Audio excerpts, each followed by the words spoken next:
ভাইরা আমার শুনে নাও, ঈশানগরের মা বোনেরা শুনে নাও, গীবত কত বড় কঠিন, গীবত কত বড় পাপ। যদি আয়াত তেলাওয়াত করে অবশ্যই বুঝতে পারবেন।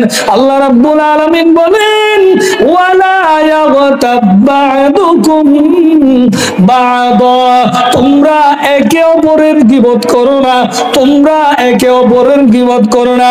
আইয়ুহিব্বু আহাদুকুম আইয়াকুলা লাহমা আখিহি মাইতান। ও মা বোনেরা শুনে নাও, ভাইরা আমার, বন্ধুরা আমার, কান পেতে শুনে নাও। আল্লাহ রাব্বুল আলামিন বলতেছেন, আইয়ুহিব্বু আহাদুকুম, তোমাদের মধ্যে কেউ কি পছন্দ করবে আইয়াকুলা লাহমা আখিহি, তোমার মৃত ভাইয়ের গোশত খেতে তোমাদের মধ্যে কি কেউ পছন্দ করবে? বলেন, আপনাদের মৃত ভাইয়ের গোশত খেতে আপনারা কখনো পছন্দ করবেন? আরো জোরে বলেন, করবেন? করবেন না।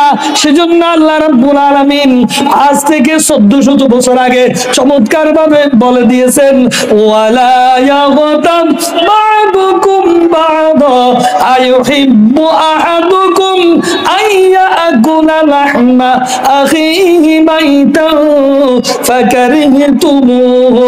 জগতের বন্ধুরা, আমাদের মধ্যে ভাই ভাইয়ের সমস্যা থাকতে পারে, ভাই ভাইয়ে ঝগড়া ফাসাদ থাকতে পারে।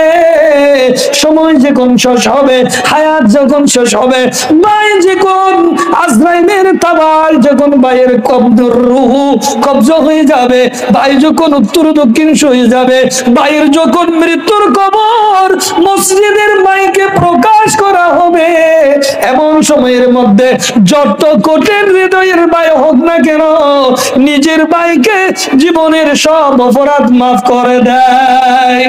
মাফ করে দেয় কিনা?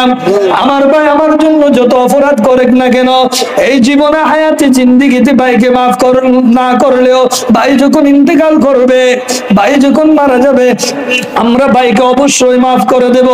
এই ভাই কবরে গিয়ে কষ্ট পাবে, এটা আমরা কখনো পছন্দ করব না। সেজন্য আল্লাহ রাব্বুল আলামিন বলেন, ফাকারিহতুমুহু, অর্থাৎ মানুষের গীবত করা মানে আপন নিজের ভাইয়ের গোশত ছিঁড়ে ছিঁড়ে ভক্ষণ করা।